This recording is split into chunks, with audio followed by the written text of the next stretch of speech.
जय गुरुदेव। जय गुरुदेव। जय गुरुदेव। जय गुरुदेव नाम किसका? जय गुरुदेव नाम किसका? प्रभु का पावन नाम। प्रभु का पावन नाम। जय गुरुदेव।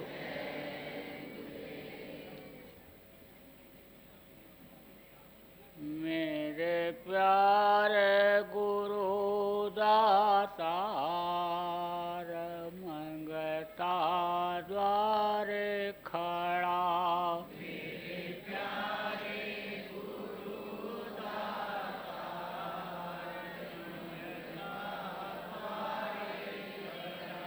मेरा पुकार पुकार मेहर कर देखो जरा। मेरा पुकार पुकार मेहर कर देखो जरा। मोहि दीजय भक्ति दान काल दुख बहुत दिया।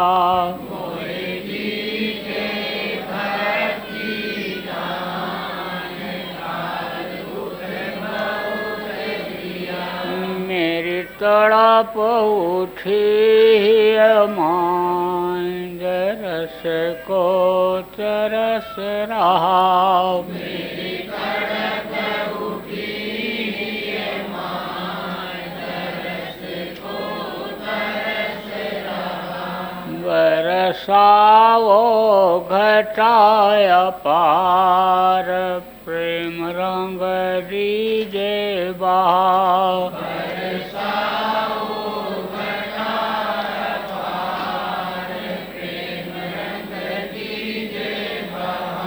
सुरति भी गए अमीरस धार तन मन होवे हरा। सुरति गए अमीरस धार तन मन होवे हरा। मेरा जीवन सफल हो जाए तुम गुण गाऊं सदा। मेरा जीवन सफल हो जाए तुम गुण गाऊं सदा। मैं नीचय दमनाकार तुम्हारे द्वारे पड़ा।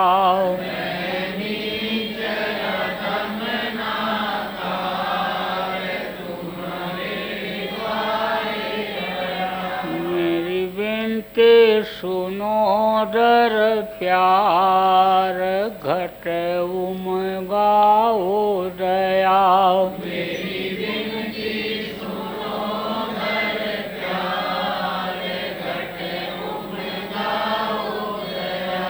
स्वामी जी पिता हमार जल्दी पार किया।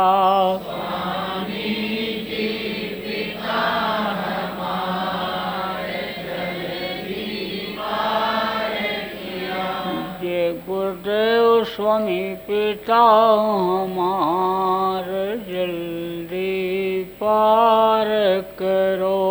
जय गुरुदेव स्वामी पिता हमार जल्दी पार करो। मेरे प्यारे गुरु दातार मंगता द्वारे खड़ा।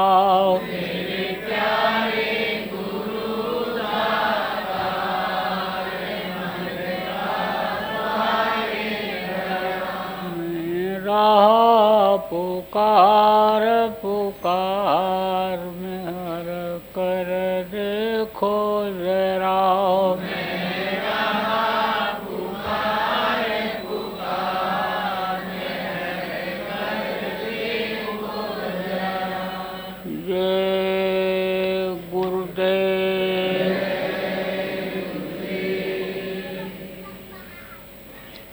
ध्यान पर बैठ जाइए। जय गुरुदेव, जय गुरुदेव, जय गुरुदेव नाम किसका, जय गुरुदेव नाम किसका, प्रभु का पावन नाम, प्रभु का पावन नाम। जय गुरुदेव।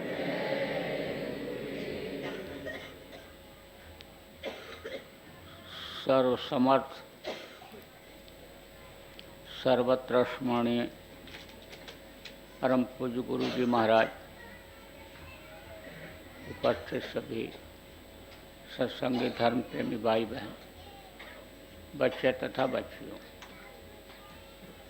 गुरु महाराज की अपार दया मेहरबानी हमारे आपके ऊपर हुई कि आज 25 फरवरी 2019 को जयपुर आश्रम पर कुछ सत्संग सुनने और कहने का अवसर मिला। गुरु महाराज ने हमारे आपके लिए, जीवों के लिए बहुत मेहनत किया। थोड़े समय के लिए आए और जीवों को जगा करके इस दुनिया संसार से चले गए। लेकिन जो उन्होंने काम किया उसको भूला नहीं जा सकता है, और हमारे आपके ऊपर जो उन्होंने दया किया उसको भी नहीं भूल सकते हो। आप इस काल माया के देश में रहते हो, इसलिए भूल और भ्रम के इस देश में किए हुए एहसान को भूल जाते हो। भूलना नहीं चाहिए। संत हमेशा मेहमान की तरह से इस धरती पर आते हैं। रहते तो हैं मनुष्य शरीर में ही, सबके बीच में ही, लेकिन अलग थलग से रहते हैं। धरती का अन्न खाते, पानी पीते, आसमान के नीचे धरती पर रहते हैं, लेकिन काम उनका अलग होता है। धीरे धीरे धीरे धीरे काम को फिर तेजी पर लाते हैं, जीवों को जगाते हैं। क्योंकि जीव तो अपने घर, अपने वतन, अपने मालिक को भूल ही गया। जिस तरह से किसी लड़की की शादी हो जाती है और अपने ससुराल चली जाती है तो पीहर को भूल जाती है, लेकिन पिता तो नहीं भूलते। कुछ समय जब बीत जाता है तब वो किसी न किसी को भेजते हैं कि जाओ हाल चाल लो और मेरी याद दिलाओ। तो वो आते हैं। कौन आता है? जिसको पिता भेजते हैं। वो उसके ससुराल लड़की के जाता है तो वहाँ के रहन सहन और वहाँ के वेशभूषा में और पीहर में अंतर होता है। कुछ न कुछ फर्क सब जगह पड़ जाता है। कपड़ा पहनने में, जहाँ का अन्य पैदाइश होती है वहाँ के वातावरण का असर शरीर के ऊपर आ जाता है। बनावट में कुछ न कुछ फर्क पड़ जाता है। और कपड़ा और जो उस तरह का उठना बैठना होता है उससे पहचान हो जाती है। जैसे राजस्थान की कोई लड़की आपके महाराष्ट्र में चली जाए तो उधर इधर कार में कोई जाएगा तो पगड़ी बांधे हुए रहेगा, कपड़ा इधर का, धोती इधर की तरह का पहनेगा। इधर धोती दूसरे तरह का पहनते हैं पुरुष लोग, और महाराष्ट्र में चले जाओ तो दूसरे तरह का, कर्नाटक में चले जाओ दूसरे तरह का, उत्तर प्रदेश में चले जाओ दूसरे तरीके का। जो अनुभवी लोग होते हैं देख करके ही पहचान जाते हैं। राजस्थान के एक प्रेमी ने बताया कि उधर हम लोग आंध्रा की तरफ गए थे और देख करके ही वो रोके और मारवाड़ी में बोले, और मैंने जवाब दिया। पूछा कि कैसे पहचाने आप? बोले आपके चेहरे से। तो पहचान तो होती है, और जब पहचान बता देते हैं तो पक्का हो जाता है। जाने पर तो बताते हैं कि मैं वहाँ से आया हूँ, तब वो लड़की देखती है, कहती हाँ पगड़ी बांधे हुए हैं और इस तरह का इनका चेहरा मोहरा है, तब पहचान जाती हैं। फिर पिता की याद दिलाते हैं, पिता ने भेजा है। पिता की जब याद आती है तो थोड़ी देर तो याद रहती है, लेकिन उसके बाद फिर परिवार में, बच्चों में, उसी में फिर मस्त हो जाती है। लेकिन जब वहाँ ठहर जाते हैं, रुक जाते हैं, तो जब भी देखेगी तभी पिता की याद आएगी कि हमारे पीहर से आए हैं, कैसे चला जाएगा, क्या साधन इस समय पर बनेगा चलने का, क्योंकि परिस्थितियाँ बदलती रहती हैं। कुछ समय पहले लोग पैदल चलते थे, फिर उसके बाद में फिर मोटर गाड़ियाँ चली, टैक्सियाँ चल गईं, हवाई जहाज़ चल गए। तब फिर वो पूछते हैं किस तरह से चलोगे, और हमको यहाँ से इजाज़त दिलाओ, इनसे मुँह हमारा छुड़ाओ। और फिर यानी जब वो तरीका बताते हैं धीरे धीरे, तब वो उसके अंदर अन्य समय लोग की इच्छा पैदा होती है। ऐसे ही संत आते हैं जब इस धरती पर, तो जीवों को जगाने के लिए पिता की याद दिलाते हैं। कहते हैं कि तुम्हारा यह घर नहीं है, तुम्हारा यह देश नहीं है, तुम्हारा यह शरीर भी नहीं है, तुमको इसको सब छोड़ देना पड़ेगा, खाली कर देना पड़ेगा। मौत याद दिलाते हैं। मौत ही को तो आदमी भूल गया। मौत जब याद आ जाती है, सारा नशा उतर जाता है। और राजा को महात्मा ने मौत ही तो याद दिलाया। बहुत बिगड़ा हुआ था, नाराज था राजा महात्मा के ऊपर। दवा खिला दिया था उन्होंने, उस पर बहुत नाराज था। अरे बोले मेरी दवा बेकार चली गई, जो तुझको खिलाया, हाथ के 7वें दिन तो तू मर जाएगा। सारा नशा उतर गया। कहाँ मर जाऊंगा, सब राजपाट छूट जाएगा। महाराजा मुक्ति मोक्ष का रास्ता बताओ, मुक्ति मोक्ष कैसे मिलेगी? तो अब आप इस बात को समझो कि संत जो होते हैं वो ये याद दिलाते हैं कि भाई तुमको एक दिन छोड़ करके जाना है, और तुम उस सत्पुरुष के अंश हो, उसके तुम बूंद हो, और यहाँ पर आकर के तुम फंस गए, और जब से इस धरती पर आए अभी तक पहुँच नहीं पाए। कितने सतयुग, त्रेता, द्वापर, कलयुग युग बीत गए और अभी तक नहीं पहुँच पाए। तो मैं तुमको अब लेने के लिए आया हूँ, बुलाने के लिए आया हूँ, तब थोड़ी चैतन्यता आती है। फिर सूरत खुद, पहले तो विश्वास नहीं होता है, फिर जब वो अपना पूरा परिचय देते हैं, पूरी बात जब बताते हैं, तब विश्वास होता है। और विश्वास होता है तब वो उनसे रास्ता पूछती है, रास्ता देते हैं वो, इस तरह से तू चल पाएगी, चलेगी इस तरह से, तू निकलेगी यहाँ से। और जब निकलती है, इस पिंड को जब छोड़ती है, जब समझ लो पिंडी 10वां द्वार को छोड़ करके आगे जब ये बढ़ती है, तब समझ लो कि चैतन्यता आती है, जगती है, ये जो उसको जगना कहते हैं।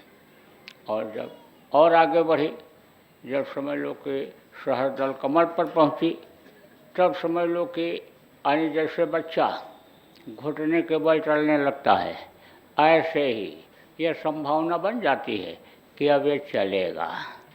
फिर और आने समझ लो कि जब यह सतलोक पहुँचती है तब समझ लो कि सूरत एकदम अपने पैरों पर खड़ी हो जाती है। तो कहते हैं ना, अपने पैर पर खड़े हो गए, हर तरह की अब उनको जानकारी हो गई और कमाने खाने लगे, परिवार को चलाने लग गए, अब उनके लिए कोई दिक्कत नहीं रह गई। ऐसे ही तो आप सब लोग भाग्यशाली हो कि जिनको वो रास्ता मिला, और आप बहुत से लोगों को गुरु महाराज जैसे समर्थ गुरु मिले, क्योंकि गुरु के बगैर आने संभाल के आने संजीव संभल नहीं सकता है। न यहाँ चैतन्यता आ सकती है, न यहाँ के भोगों को छोड़ सकता है, और न अंदर में जो रुकावटें आती हैं अंदर की गजा को वो छोड़ सकता है। इसलिए गुरु हमेशा मदद करते हैं। रोटी रोजी की समस्या अगर न सुलझे तो आदमी को भगवान भी याद नहीं आएंगे। इसलिए उसमें भी बढ़ोतरी करवानी पड़ती है। रोटी भी मिलना जरूरी होता है, शरीर को निरोगी होना भी जरूरी होता है, मान सम्मान भी समाज में बना रखना भी जरूरी होता है। लेकिन उतना ही कि जितना में अहंकार ना आवे, जितने में गुरु भूले नहीं।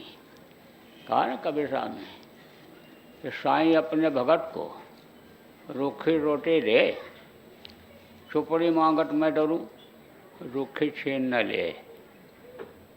किसी को बीमारी हो गई तो डॉक्टर रोटी खाने के लिए ही मना कर देता है, खट्टा रोटी तो खाने नहीं है, सब्जी का रस पियो, फल का रस पियो, और जो है दूध पी लो, कोई ऐसी चीज़ मट्ठा छाछ पी लो, रोटी बंद कर दो।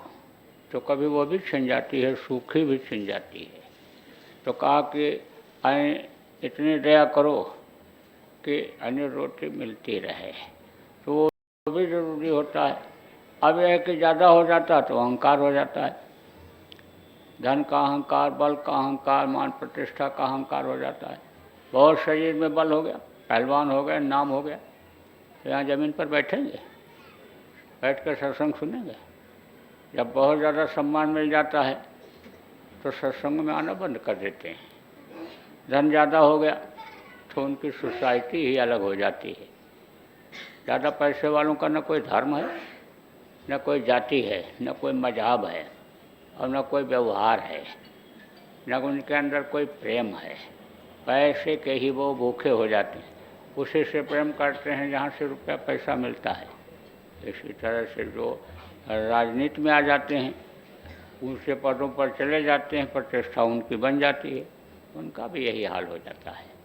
समाज में किसी भी अनुच्च स्तर पर आदमी पहुंच जाता है तो हर समझ लो कि उसका अहंकार आ जाता है। करा कराया सब गया, जब आया अहंकार। इसलिए ज़्यादा मांगना भी नहीं चाहिए, और ज़्यादा मिलता भी नहीं है। जिनके अंदर भक्ति होती है उनको, भक्तों को तो बस उतना ही कि जैसे एक दूसरे का कर्जा अदा करते चलें। गृहस्थाश्रम में क्या है? कर्जा है, एक दूसरे का लेना देना है। लेना देना यह समझ लो कि अदा करना जरूरी होता है। अब यह है कि जो संतों के शरण में आ जाते हैं और उन पर दया हो जाती है, उनका लेना देना बड़ी आसानी से अदा करा देते हैं। एक महात्मा जी थे, तो संतों का महात्माओं की जो प्रतिभा होती है तो छिपी नहीं रहती है, उभर करके आ जाती है। जैसे कहीं हीरा पड़ा हो और धूल उसके ऊपर पड़ी हो, मिट्टी पड़ी हो, गोबर पड़ा हो, तनिक सा जहाँ सुराख दिखेगा, हल्का फुल्का जहाँ कहीं भी रह जाएगा, वहीं से चमक बाहर निकल आएगी। ऐसे ही संतों की प्रतिभा छिपी नहीं रहती है। राजा लोग क्या होते थे? भोगी तो होते थे, लेकिन संस्कार उनके अन्य स्वर्ग और वैकुंठ वाले ही होते थे, क्योंकि स्वर्ग और वैकुंठ से अन्य जब ये उतारे जाते हैं नीचे, जब इनके कर्म, अच्छे कर्म जब खत्म हो जाते हैं, तो इनको मृत्युलोक में राजा महाराजा के यहाँ ही जन्म दिलाया जाता है। तो संस्कार तो वहाँ के होते हैं और विद्वता होती है इनमें। विद्वता किसको कहते हैं? दुनियावी ज्ञान। हिंदी, अंग्रेजी, उर्दू, फारसी जो लोग पढ़ लेते हैं, संस्कृत पढ़ लेते हैं, किसी चीज़ में माहिर हो जाते हैं, ज्ञान हो जाता है दुनिया का, वो विद्वान कहलाते हैं। तो विद्वता होती है। तो विद्वता थी, उसी विद्वता के आधार पर और उसी जानकारियों के आधार पर उनको यह था कि भाई जीवात्मा का कल्याण जब तक नहीं होगा तब तक समझ लो ये जन्मती मरती रहेगी, अपने वतन मालिक के पास जब तक नहीं पहुंचेगी तब तक जन्मती मरती रहेगी। कर्म खराब हो जाएंगे तो नरकों में जाना पड़ेगा। इतनी जानकारी हो गई थी।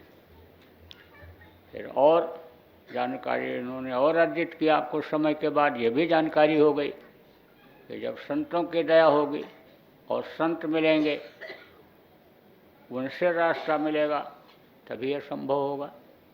पता लगाने लगे, पूछने लगे लोगों से। तो जैसे मैंने कहा, प्रतिभा छिपी नहीं रहती है। लोगों ने बताया कि वो महात्मा जी बहुत पहुँचे हुए हैं, उनके पास लोग जाते हैं, बहुत लाभ लोगों को मिलता है, बहुत लोग उनको मानते हैं। कोई किसी को क्यों मानता है? जब उससे उसको कुछ फायदा दिखता है, लाभ दिखता है, तब उसको वो मानता है। तो लोगों ने कहा बहुत लोगों को फायदा होता है, वो महात्मा अच्छे हैं। राजा पहुंचा, सत्संग चल रहा था। सत्संग में प्रसंग चल रहा था कि कर्मों का लेना देना। जब पहले के समय में महात्मा लोग कहीं जाते थे एक जगह या आश्रम पर ही कई दिनों तक सत्संग करते थे, तो कोई एक प्रसंग लेते थे और उसी पर बोलते रहते, उसी को समझाते रहते थे और समय निकाल करके लोग वहाँ जाते थे। लोगों को मालिक पर विश्वास था कि जो पैदा होने के पहले माँ के स्तन में दूध भर देता है, परवरिश वो करता है, खिलाता वो है, देता वो है। इतना लोगों को विश्वास था। आज तो आदमी को विश्वास नहीं। आदमी तो ये सोचता मैं नहीं करूँगा तो बिगड़ जाएगा, मेरी दुकान बंद हो जाएगी तो आमदनी कैसे होगी, ग्राहक टूट जाएंगे, मेरे बच्चे भूखों मर जाएंगे। लेकिन ये नहीं मालूम कि सब लोग अपना अपना प्रारब्ध लेकर के आते हैं। समझ लो अजगर करे न चाकरी और पंछी करे न काम, और दास मलुका कह गए सबके दाता राम। सबको मालिक देता है, लेकिन विश्वास लोगों को नहीं है, क्योंकि उसकी गर्मी ठंडी उसकी मालिक की कोई झलक मिली नहीं। तो समय निकाल करके लोग जाते थे, कोई एक प्रसंग चलता था उसी पर बोलते रहते थे, बिल्कुल एकदम पक्का कर देते थे, पूरी जानकारी विषयों की हो जाती थी लोगों को। तो कर्मों के बारे में बता रहे थे। तो राजा ने जब सुना कि महात्मा जी कह रहे हैं कि कर्मों की सज़ा भोगनी पड़ती है, तब कहा भाई लिखा हुआ है कि संतों के पास पहुंचने से कर्म कटते हैं, उनकी आँखों में आँखें मिलाने से अन्य बुरे कर्म नाश होते हैं। तो इनके पास आने पर भी अगर कर्म नहीं कटा तो यहाँ आने का क्या मतलब निकला। सत्संग जब खत्म हो गया तब महात्मा जी से कहा कि महाराज ये चीज़ हमारे समझ में नहीं आई। कुछ नहीं बोले, ऐसे हाथ करके अंदर चले गए। उसने सोचा अभी पहला दिन है, आज आया हूँ, ये हमारा कोई परिचय भी नहीं है, किसी ने परिचय दिया भी नहीं, कपड़ा वेशभूषा तो हमारी इस तरह की है, लेकिन जगह का नाम बताया नहीं किसी ने। ये तो कहा नहीं राजा हैं, क्योंकि जो मंत्री होते थे उस समय या राजा के नज़दीक जो लोग होते थे वो भी कपड़ा अच्छा ही पहनते थे। तो राजा को ये हो गया भाई परिचय नहीं दिया किसी ने, चलो ठीक है कोई बात नहीं है, कल आने फिर पूछ लेंगे अगर नहीं समझ में आएगा, या हो सकता है समझ में ही आ जाए सत्संग में। सुबह सत्संग हुआ तो उसमें भी वही बातें, शाम को फिर सत्संग हुआ और फिर उसी तरह से वही बोले बीच में, और बातें भी तो सुनाते रहे, लेकिन कर्मों का प्रसंग ले लिया करते थे। तब उसने सोचा, कहा महात्मा जी से अब पूछना जरूरी है। कहा महाराज अब हमको आप बता ही दो कि आपके पास आने पर, संतों के पास आने पर कर्म अगर नहीं नष्ट हुए तो यहाँ आने का क्या फायदा निकला। फिर कुछ नहीं बोले, ऐसे हाथ हिला करके चले गए। अब सोचता रहा बड़ी रात तक कि मेरा आना बेकार हो गया। न बात करते हैं और न ही हम पूछते हैं उसका जवाब देते हैं, और न ही हमारे अंदर जो शंका है उसका समाधान करते हैं।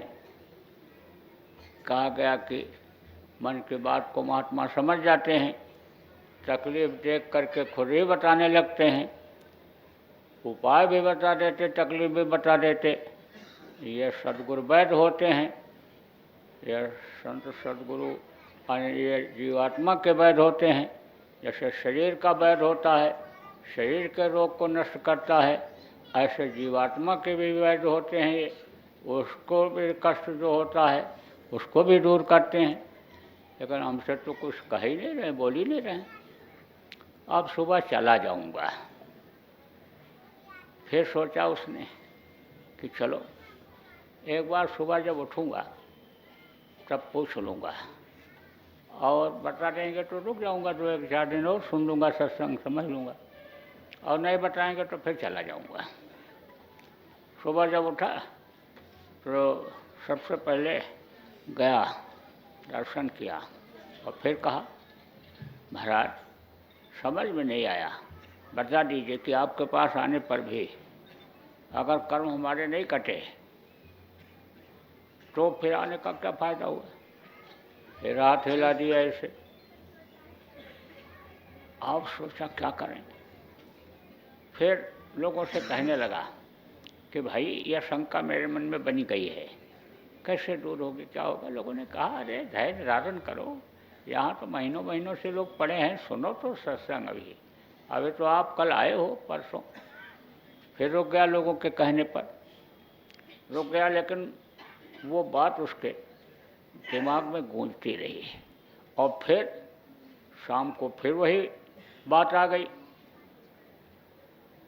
फिर सोया, रात को जब सोया तो सपना देखता है कि मैं गरीब घर में जन्म लिया हूँ, और गरीबी में ही मेरी ज़िंदगी बीती है। मेरी शादी भी हुई, मेरे बच्चे भी हुए, और वो भी गरीबी में ही पले बड़े हुए। उनकी शादी हो गई और उनके बच्चे हुए, और वो भी गरीबी में ही पल रहे हैं।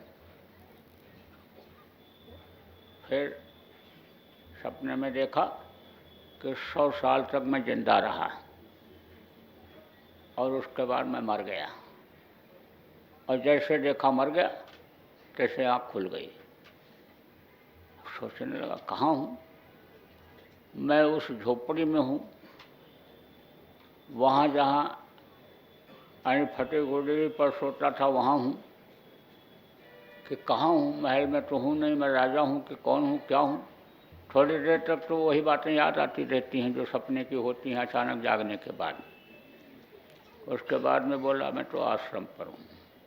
चलो ठीक है, अब सुबह गुरु जी से दर्शन करते समय ही पूछूंगा। तो गया, बताया महाराज जीवन में ऐसा कोई सपना नहीं देखा, आज मैंने ऐसा सपना देखा। फिर हाथ हिला दिया ऐसे। बोला बड़े विचित्र महात्मा हैं, कुछ बोलते ही नहीं, कोई जवाब ही नहीं देते हैं। यहाँ आने का मेरे क्या मतलब निकला। अब तो नहीं रुकने वाला हूँ, चला ही जाऊँगा। थोड़ी देर बीता, तब तक उधर ऐलान हुआ महात्मा जी का, चलो घूमने चलेंगे। तो कभी कभी घूमने जाते थे, घोड़े थे उनके पास, तो घोड़े पर बैठ करके जाते थे। तो जैसे संत जाते थे, उनके भक्त लोग भी जाते थे, तो वो भी घोड़े से ही सवारी करके जाते थे। तो तैयारी हुई, बोले घूमने चलेंगे। राजा से एक प्रेमी ने कहा, राजन आप भी घुड़सवारी कर लेते हो, आप भी चलो। चले। जंगल में जब पहुँचे तो राजा ने देखा कि एक मृगा उधर से निकल के जा रहा है। अब राजा भूल गए कि मैं कहाँ हूँ, किसके साथ हूँ। उनको तो शिकार दिखाई पड़ गया, क्योंकि शिकार करते थे, शिकारी थे। तो धनुष निकाला और तीर धनुष पर चढ़ाया और मृगा के पीछे घोड़ा दौड़ा दिया। अब मृगा इधर उधर उधर उधर ऐसे करते करते ले गया घने जंगल में एकदम, और वहीं गायब हो गया। अब राजा परेशान, कहाँ जाऊँ, क्या करूँ, रास्ता भी भूल गए, कोई रास्ते से तो लाया नहीं था वो, ये तो बस मृगा के शिकार के लालच में भगते चले आए उसके पीछे। खैर सोचते रहे तो गुरु को याद किया, उन्हें महात्मा को याद किया, महाराज अब कोई रास्ता सुझाओ। तो एक पगडंडी दिखाई पड़ गई। पगडंडी किसको कहते हैं, जिधर पैदल चलते हैं। पहाड़ी पर पगडंडी जा रही थी। बोले चलो इसी पगडंडी से ऊपर चलते हैं। पगडंडी है, इसका मतलब आदमी जानवर आते जाते हैं इधर। वहाँ जब पहुँचा तो देखा कि एक पगडंडी रास्ता और नीचे उतर रहा है पहाड़ी से। उसे से उतर करके वहीं पहुँच गए जहाँ रात को सपने में थे। वही गांव, वही झोपड़ी, वही दरवाज़ा। और जब उसी झोपड़ी के सामने पहुँचे दरवाजे पर, तो अब दौड़े लड़के, बाबा आ गया, बाबा आ गया, बाबा आ गया। उस घर में जिसमें सपने में ये रहे थे, 2 दिन पहले बुढ़ा मरा था, मृत्यु हुई थी उसकी। तो लड़कों ने देखा तो कहा बाबा आ गए, बाबा आ गए। जब अन्य जो बुजुर्ग लोग थे वो भी देखे, अरे बोले तो जिंदा हो गए। परिवार के जो और लोग थे, जवान, बहुएं और सब लोग बोले अरे तो जिंदा हो गए। पूरे गांव में सोहरा हो गया, सब लोग इकट्ठा हो गए। अरे बोले स्वर्ग से उतर के आ गए, देखो कितना बढ़िया कपड़ा पहने हैं। वो लड़के और वो जो थे घर के लोग खींचने लगे, उतरो, कोई हाथ पकड़े, कोई कुर्ता खींचे, कोई आने समझ लो कि पैजामा खींचे इनका राजा का। कहा चलो। बोले बड़ा मुश्किल हुआ, अब ले जाएंगे इसी झोपड़ी में सुलाएंगे जहाँ रात को सोए थे सपने में, और वही चटनी रोटी खिलाएंगे जो ज़िंदगी भर खाते रहे। अब ये छोड़ेंगे तो है नहीं, बहुत मुश्किल। फिर याद किया महात्मा जी को, तब तक दिखाई पड़ गए उधर से ऐसे नीचे उतरते हुए। पहुंच गए तो उन्होंने कहा भाई क्या बात है, इतने आदमी क्यों इकट्ठा हो। तो बताया लोगों ने कि महाराज 2 दिन पहले ये मरे थे और ये जिंदा हो गए। अरे बोले ये तो राजा है, ये तो वो है नहीं। अरे लोगों ने कहा महाराज आप भी वही बात करने लगे, झूठी बात। महात्मा तो कभी धोखा नहीं देते, झूठ नहीं बोलते किसी से, और आप भी झूठी बात बोलने लग गए। हमारे इतने लोगों की नज़रें चूक जाएंगी। एक आदमी अगर न पहचान पाता तो बात अलग थी, इतने लोग, हम सब लोग, महाराज ये कैसे हो सकता है। बोले देखो, एक शक्ल के 2 लोग हो सकते हैं। आप जहाँ अपने दादा को, पिता को जहाँ गाड़े थे ज़मीन में, वहाँ जाओ, उसकी करो खुदाई, और अगर उनकी लाश वहाँ मिलती है तो समझो ये दूसरे हैं, और नहीं तो फिर ये यही हैं, इनको रोक लेना यहीं। सब लोग गए खोदे तो देखे लाश पड़ी हुई थी। लौट करके आए, बोले नहीं ये नहीं है, वो तो मर गए। उनकी लाश तो वहाँ हड्डी पसली अभी पड़ी हुई है, अभी सड़े भी नहीं है खूब ठीक से।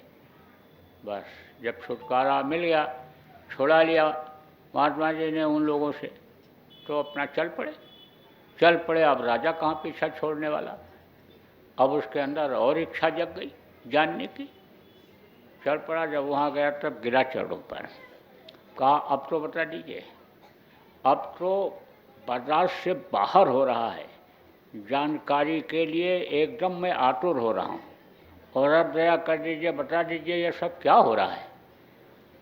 तब महात्मा जी ने कहा कि उसी घर में तुझको, जहाँ तू सपने में रहा, तुझको उसी घर में रहना था, जिंदगी बितानी थी 100 साल तक, और जितने तेरे बच्चे और नाती पोता थे और तेरी पत्नी परिवार के लोग थे, सब के यहाँ तुझको 100 साल तक जन्म लेना था, कर्जा एक दूसरे का अदा करना था।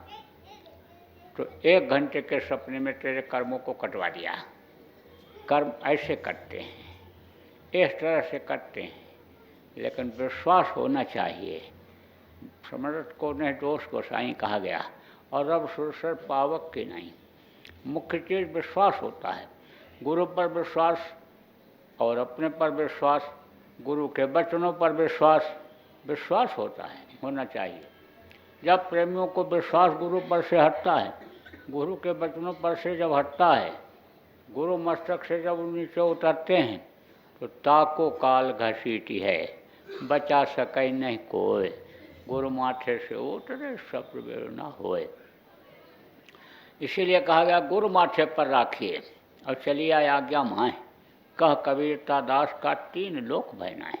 जो गुरु को हमेशा हाजिर नाजिर समझते हैं, गुरु के दरबार में हाजिरी लगाते हैं, यानी समझ लो कि उनके लिए 3 लोक में भय नहीं रहता है।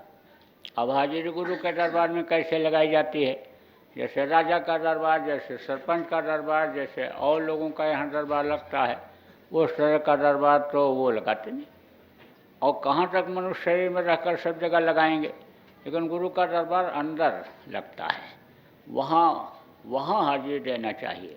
तो वहाँ हाजिरी देने का रास्ता आप सब लोगों को मिल गया, ध्यान लगाने का, भजन करने का, सुमिरन करने का। अब सुमिरन जब ठीक ढंग से नहीं होता है तो मन नहीं रुकता है। देखो सुमिरन ठीक से होना चाहिए। जब सुमिरन ठीक से हो जाएगा तो देखो काल भगवान जिनके देश में आप रहते हो, उनका भी सुमिरन कराया जाता है। सबसे पहले नाम उन्हीं का सुमिरन कराया जाता है, आने समझ लो उन्हीं के नाम का सुमिरन कराया जाता है। और वो जब खुश हो जाएंगे तब बाधा नहीं डालेंगे, क्योंकि सूरज की डोर उनके हाथ में और माया मन की डोर माया के हाथ में, और उन्हीं का इन्हीं दोनों का पसारा है। तो फिर मन दुनिया की तरफ से हट जाता है। वो जब खुश हो जाते हैं, माया भी खुश हो जाती है। जैसे पति किसी के ऊपर खुश रहते हों, किसी को मानते जानते हों, तो पत्नी भी 1 गिलास पानी पिलाती है, बढ़िया रोटी घी लगा करके खिलाती है जब जाते हैं तब। और पति ही नाराज हो तो पत्नी कोई ध्यान नहीं देती है। आने समझो कि जब जो भी बोलो किसी से तो उसका जवाब नहीं देगी, प्रणाम सलाम करोगे तो जवाब नहीं देगी। ऐसे ही माया भी फिर ढीला कर देती है डोर को, मन के डोर को, और मन लगने लगता है, भजन में मन लगने लगता है, ध्यान में मन लगने लगता है, गुरु के दरबार की हाजिरी लग जाती है। अब जब ज़्यादा अन्य समय हो जाता है और समझ लो हाजिरी नहीं लग पाती है, तब फिर उसी तरह से वो याद करते हैं, किस तरह से कि जैसे बाप याद करता है कि भाई लड़की का हाल चाल नहीं मिला, तब फिर आने समझ लो कि किसी न किसी के अंदर से दया दे करके और कान तक आवाज़ पहुंचा देते हैं कि वहाँ आ जाना, कार्यक्रम में आ जाना, सत्संग में आ जाना। जगह जगह पर कार्यक्रम वगैरह इसलिए आयोजित करते रहते हैं कि सब लोग इकट्ठा हो जाएं, इकट्ठा आ जाएं, और फिर वहाँ पर जो है वो उनके कर्म कटें, क्योंकि कर्मों की वजह से ही अन्य समझ लो कि मन ये मोटा होता जाता है परमात्मा की तरफ से। खान पान गलत हो गया, चाल चलन गलत हो गया, विचार भावनाएं गलत हो गई, इसलिए यानी मन को खुराक मिल जाता है और मन फिर भजन में लगने नहीं देता, लगता नहीं है, उधर जाने नहीं देता है। इसलिए यानी समझ लो कि कहा सत्संग जल जब कोई पावे और मैला ये सब कट जावे। जब सत्संग के वचनों की चोट पड़ती है तब समझ लो कि गंदगी हटती है, और गंदगी को छोड़ने का आदमी मन करता है। नहीं तो देखो समझ लो कि जब तक यानी कोई बताता नहीं है कि समझ लो कि तुम्हारा पैर गंदा हो गया, कपड़ा गंदा हो गया या ऐसा हो गया, इसको धो लो, तब तक आदमी उसी में अन्य समझ लो गंदगी में ही रहना पसंद करता है। तो बताने से अन्य समझ लो कि गंदगी से हटता है। तब सफाई होती है। तो जैसे कहीं मंदिर में नहा धो करके लोग जाते हैं कपड़ा पहन करके, ऐसे ही साफ सुथरा पानी हो करके और फिर जो है भजन में मन को लगाते हैं, मन को शरीर को शुद्ध रख करके लगाते हैं। तो प्रेमियों को ये चाहिए कि वे बुरे कर्मों से बचें, संग दोष से बचें, अन्न दोष से बचें। अन्न का भी बड़ा असर होता है, स्थान का भी बड़ा असर होता है, संग का दोष तो लगता ही लगता है। इसलिए इससे बचना चाहिए। अच्छे का अन्य समझों के साथ करना चाहिए, बुराइयों से अन्य दूर समझों के हटना चाहिए। जब अच्छे का साथ करेंगे तो अच्छा ही आएगी। संगत ही गुड़ होत है, संगत ही गुड़ जाए, बांस फांस और मिश्री एक भाव बिकाए।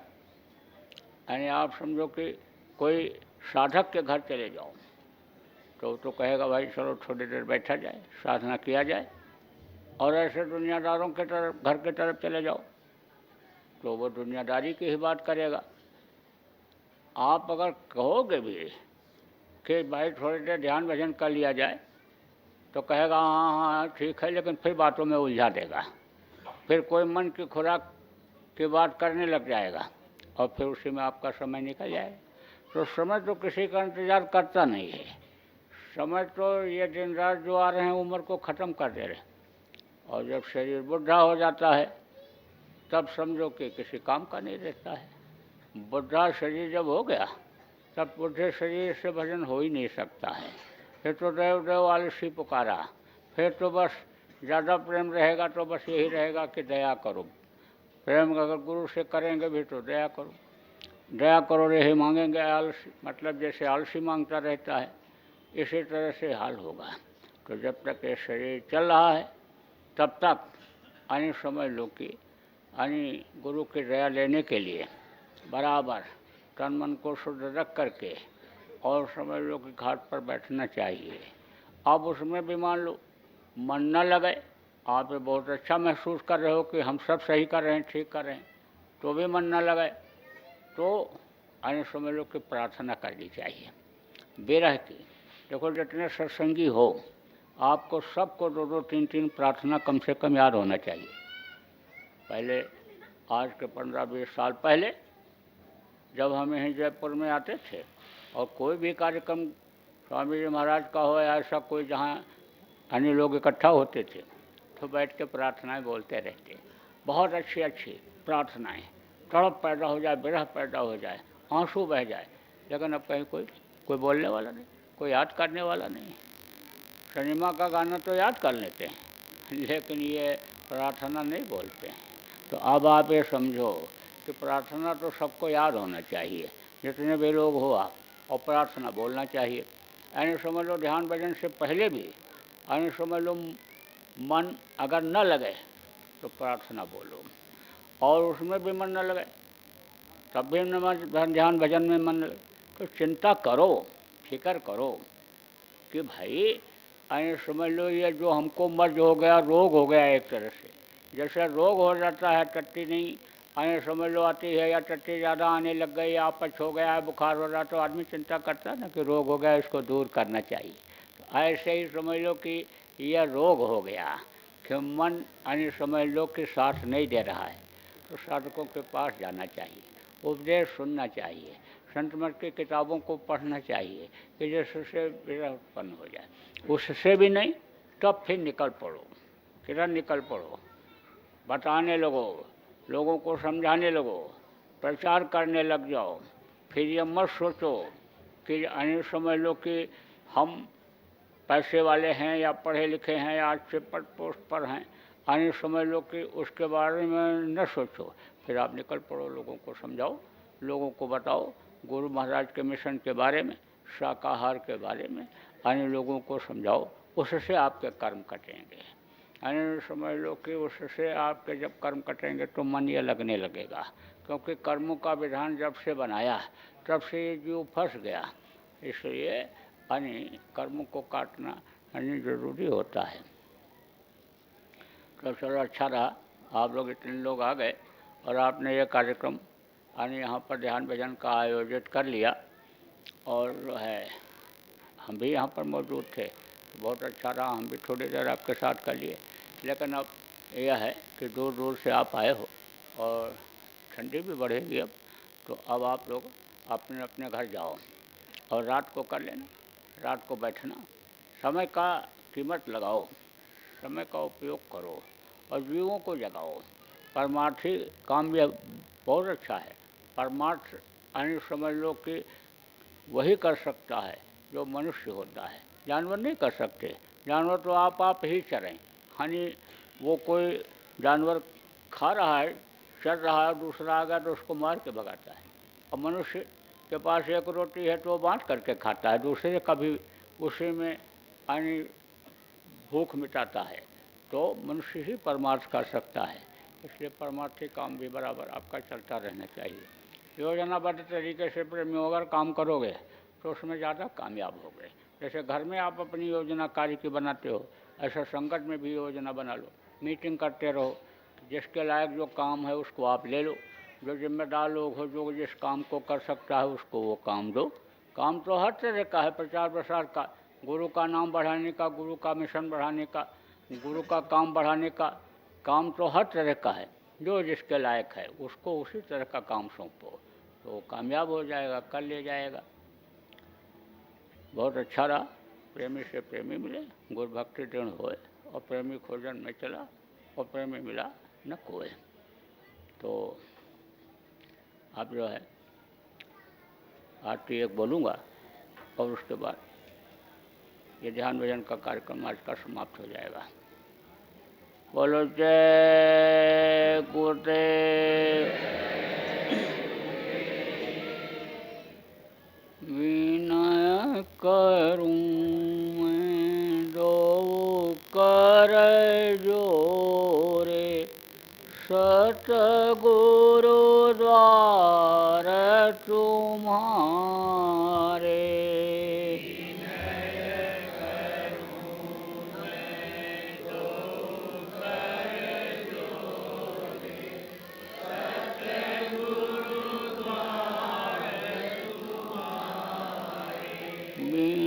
घृत दीप आरती साजूं, जो आँखियाँ मझधारे।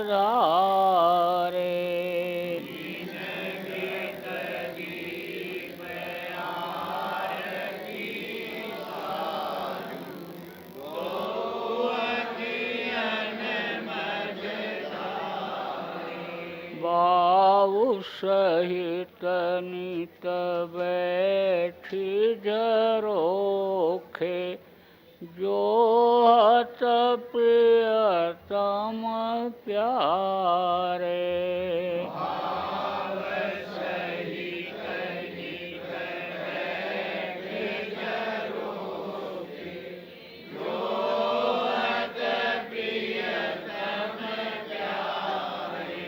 पग ध्वनि सुनहु श्रवण ही अपने, मन के काज विसारे।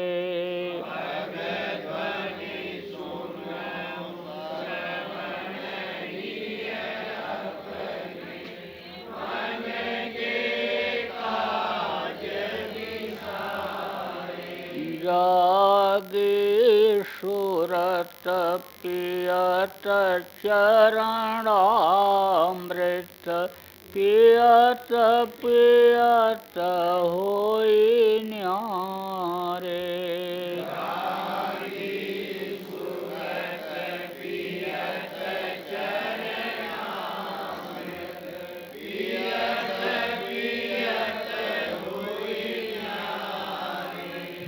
घंटा शंख मृदंग सारंगी, बंशी बीन सुनारे।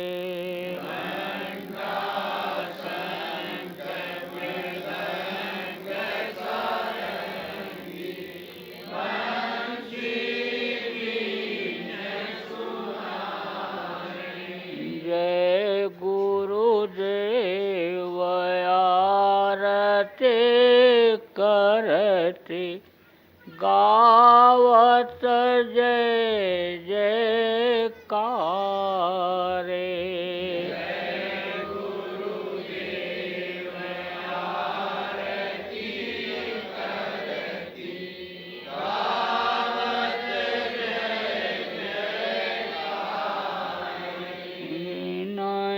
करूं मैं दो कर जोरे, सतगुरु द्वारा तुम्हारे।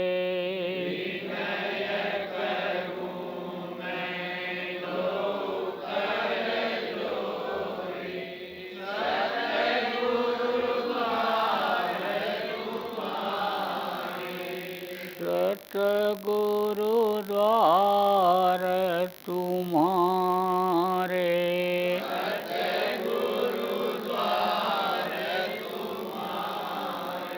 यह सूरत ये जीवात्मा दोनों आँखों के बीच में बैठ करके ये प्रार्थना कर रही है, सदगुरु द्वारा बिन घृत दीप आरती साजू।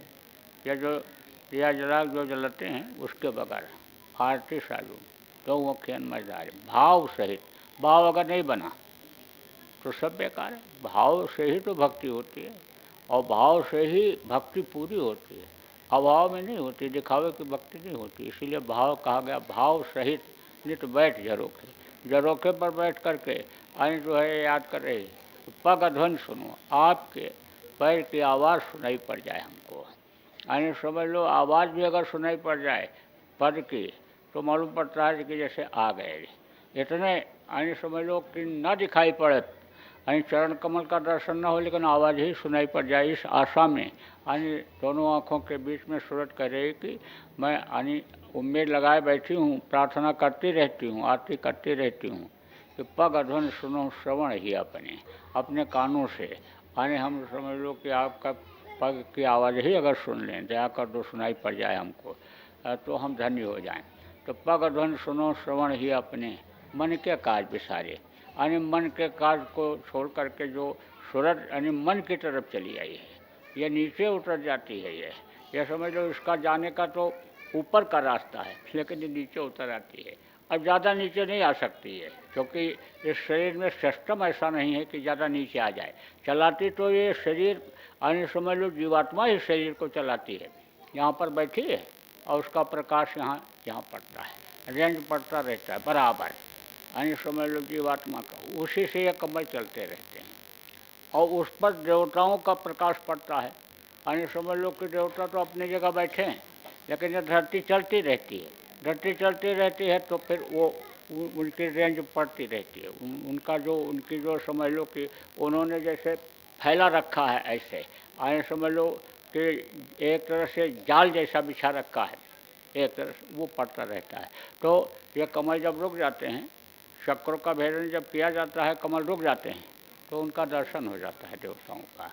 पहले लोग उनका दर्शन देवताओं का दर्शन करके ही अन्य समझ लो कि वो बोले कि यही सब कुछ है। कहा ना अहम ब्रह्मास्मि, यानी जिन्होंने जो ब्रह्म का दर्शन किया वो बोले कि हम ही सब कुछ हो गए, क्योंकि ताकत आ जाती है देवताओं की, उनके अंदर आ जाती है।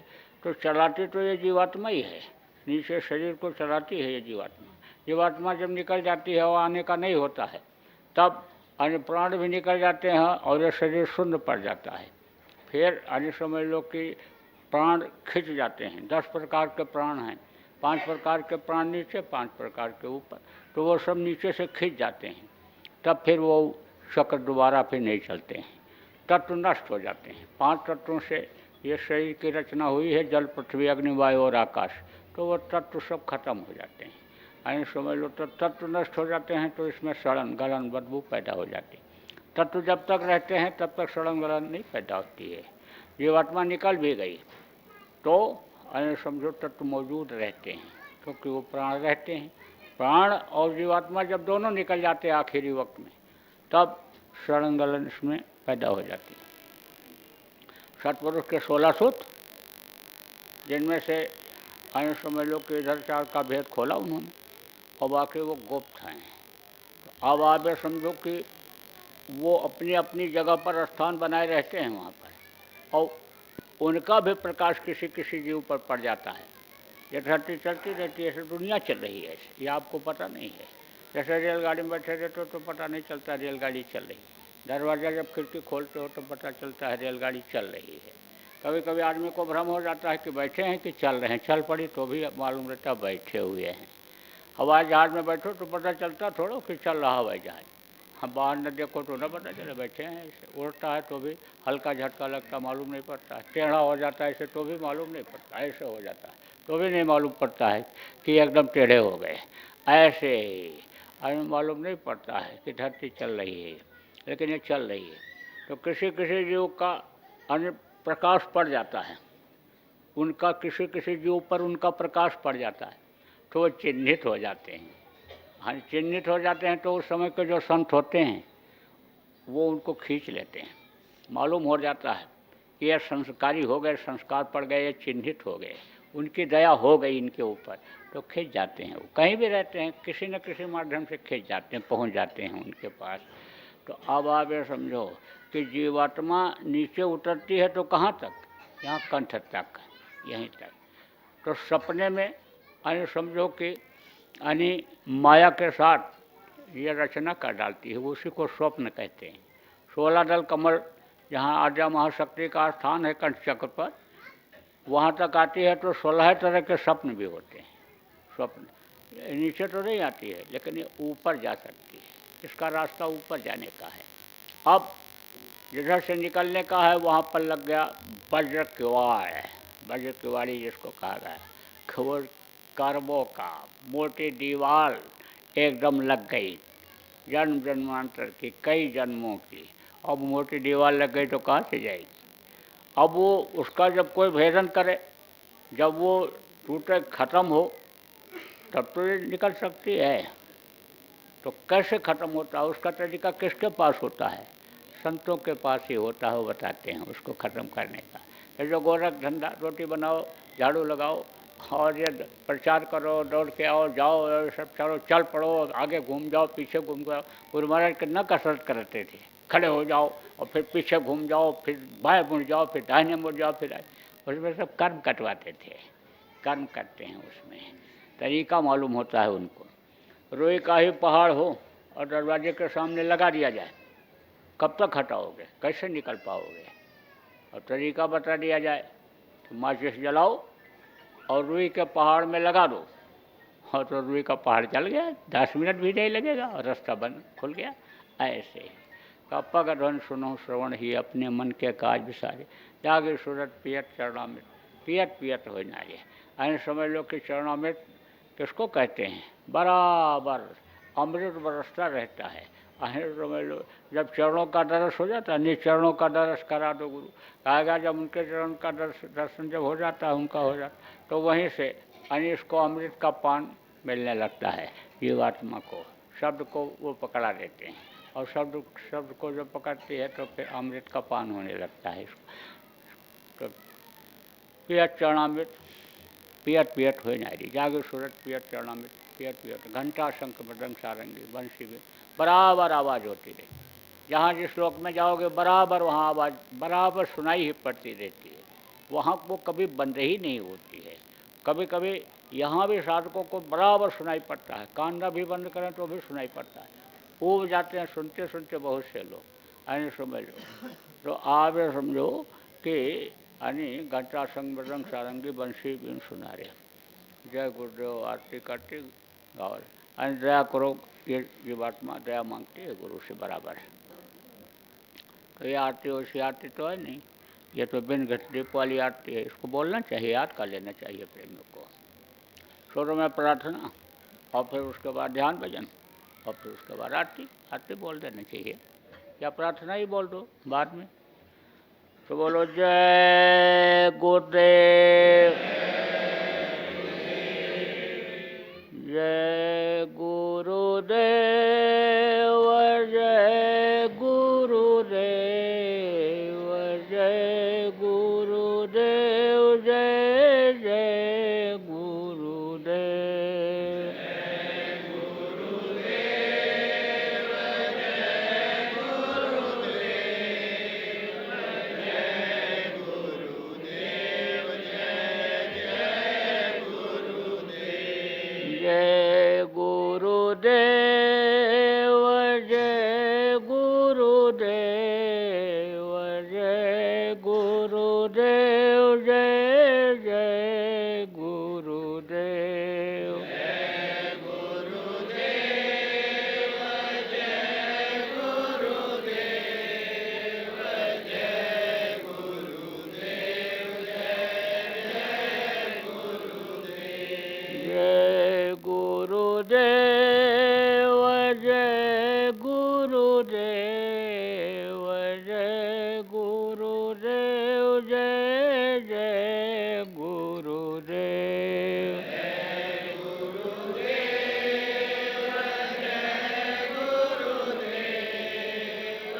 एक होता है पारस पत्थर।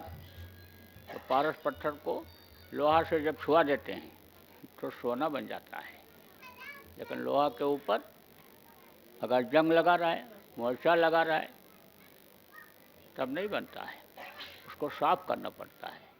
तो ये जो जय गुरुदेव नाम है, यह एक तरह से मोर्चा साफ करने वाला नाम है। यह समझ लो कि एक तरह से प्रथम सीढ़ी है, पहला पाठ है संत मत का।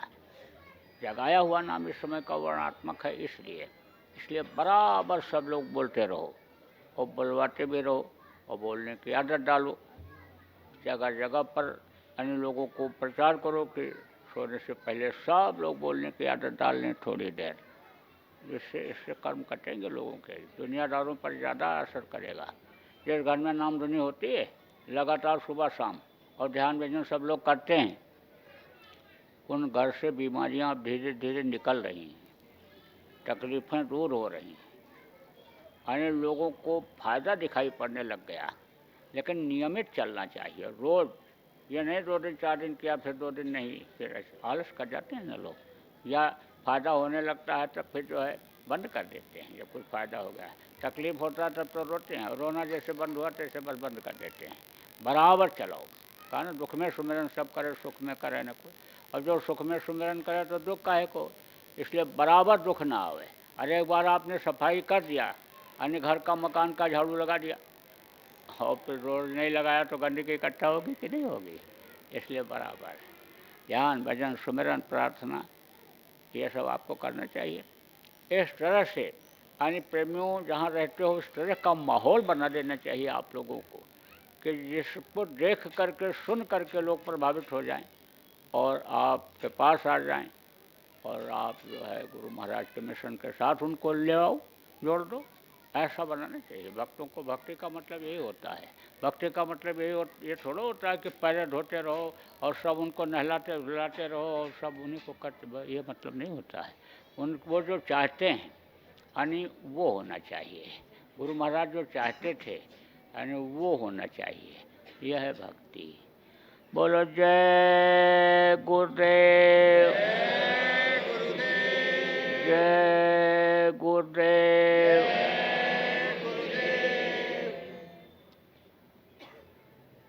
देखो आप लोग जिनको मिलना है मिल लो, और कहना है कोई बात तो कह दो, अपनी बात पूछ लो, और उसके बाद आप लोग चले जाओ, ज़्यादा देर मत करो, घर पर वापस हो जाओ। बोलो जय गुरुदेव।